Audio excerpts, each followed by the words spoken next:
Good morning student. इस class में addition reaction के बारे में पढ़ते हैं। सब्स्टिट्यूशन रिएक्शन 3 प्रकार की होती है, जिसके बारे में अपन ने इससे पूर्व की क्लासों में पढ़ा था विथ मैकेनिज्म। आज पढ़ते हैं एडिशन रिएक्शन। एडिशन रिएक्शन भी 3 टाइप की होती हैं। एडिशन रिएक्शन, एडिशन रिएक्शन भी 3 टाइप की होती है। एक होती है न्यूक्लियोफिलिक एडिशन, एक होती है इलेक्ट्रोफिलिक एडिशन और एक होती है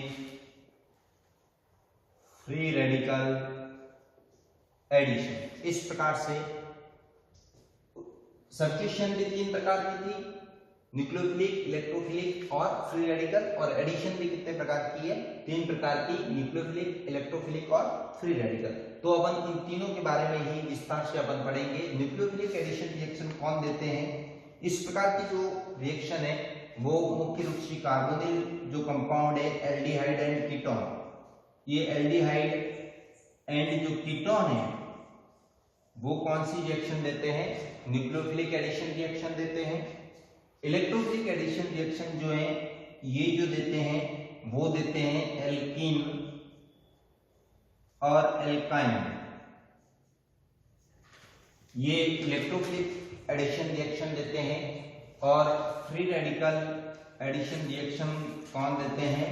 एल्कीन देते हैं एंटी मार्कोनिकॉव रूल के according, anti Markovnikov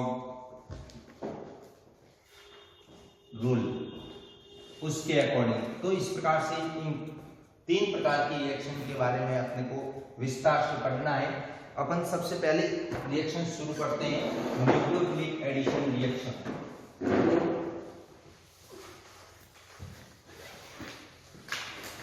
first reaction है न्यूक्लियोफिलिक एडिशन रिएक्शन। अब देखो न्यूक्लियोफिलिक एडिशन रिएक्शन एल्डिहाइड और कीटोन देते हैं, अभी अपन ने पढ़ा था। अब जैसे कि एल्डिहाइड ये इस प्रकार से कोई भी एक कार्बोनिल यौगिक है, ये इस प्रकार से डबल बॉन्ड हो। अगर यहाँ पर एक एल्किल समूह और एक हाइड्रोजन जुड़ा है तो एल्डिहाइड कहलाएगा, और अगर दोनों एल्किल समूह है तो क्या कहलाएगा? कीटोन कहलाएगा। अब ये जो एल्डिहाइड और कीटोन है इसमें क्या है? ऑक्सीजन की जो इलेक्ट्रोनेगेटिविटी होती है वो ऑक्सीजन की इलेक्ट्रोनेगेटिविटी किससे ज्यादा होती है? कार्बन से ज्यादा होती है। और ऐसी स्थिति में जब बॉन्ड के जो इलेक्ट्रॉन है वो कहां पर चले जाते हैं? ऑक्सीजन पर चले जाते हैं। तो ऑक्सीजन पर क्या आ जाएगा? ऋणावेश आ जाएगा, और कार्बन पर क्या आ जाएगा? धनावेश आ जाएगा। इसलिए ये जो कार्बन है, ये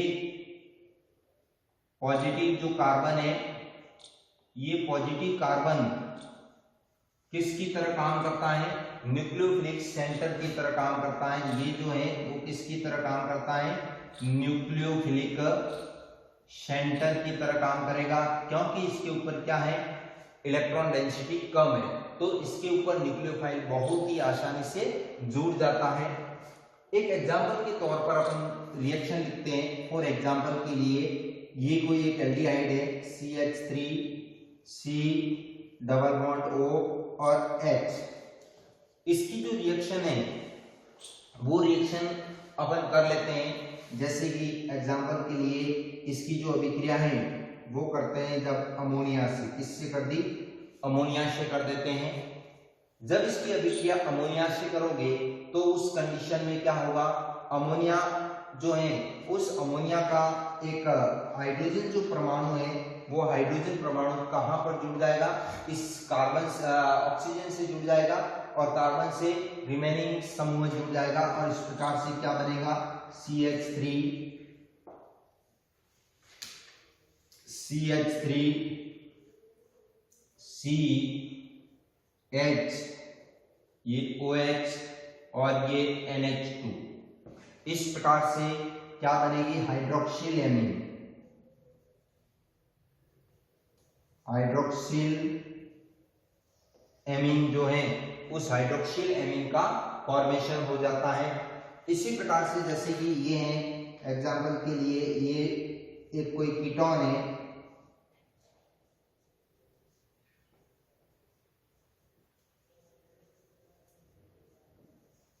ये कीटोन है एसीटोन। अगर इसकी अभिक्रिया किससे करवा दी जाए, HCN से करवा दी जाए, तो यहाँ पर Cn माइनस जो है वो न्यूक्लियोफाइल है, तो ऐसी स्थिति में इस प्रकार से प्रोडक्ट बन जाएगा CH3 CH3 और O से क्या जुड़ जाएगा H और इससे क्या जुड़ जाएगा Cn। तो इसको कहते हैं साइनोहाइड्रीन। क्या कहते हैं, साइनोहाइड्रीन। तो ये जो अभिक्रियाएं हैं, ये दोनों ही अभिक्रिया किसके एग्जाम्पल है, न्यूक्लियोफिलिक एडिशन रिएक्शन के एग्जाम्पल है। दोनों में जो डबल बॉन्ड है वो double bond change into single bond में परिवर्तित हो रहा है, और एक एटम या ग्रुप तो किससे जुड़ रहा है, कार्बन से जुड़ रहा है, और दूसरा एटम या ग्रुप किससे जुड़ रहा है, ऑक्सीजन से जुड़ रहा है। जैसे कि अमोनिया का H तो कहाँ जुड़ गया, ये ऑक्सीजन से जुड़ गया, और शेष रिमेनिंग क्या बचा NH2, वो NH2 कहाँ जुड़ गया, इस कार्बन से जुड़ गया, और ये इस प्रकार से क्या बन जाता है, हाइड्रोक्सिल एमीन और साइनोहाइड्रीन जो है वो प्रोडक्ट के रूप में प्राप्त हो जाते हैं। अब ये रिएक्शन में देने का जो रीजन है वो रीजन क्या है, ये इस कार्बन पर क्या उपस्थित है, पॉजिटिव चार्ज, इलेक्ट्रॉन डेंसिटी बहुत ही कम है, और इलेक्ट्रॉन डेंसिटी कम होने के कारण इस प्रकार की जो अभिक्रियाएं हैं ये बहुत ही आसानी से देते हैं। Thank you, very very thank you.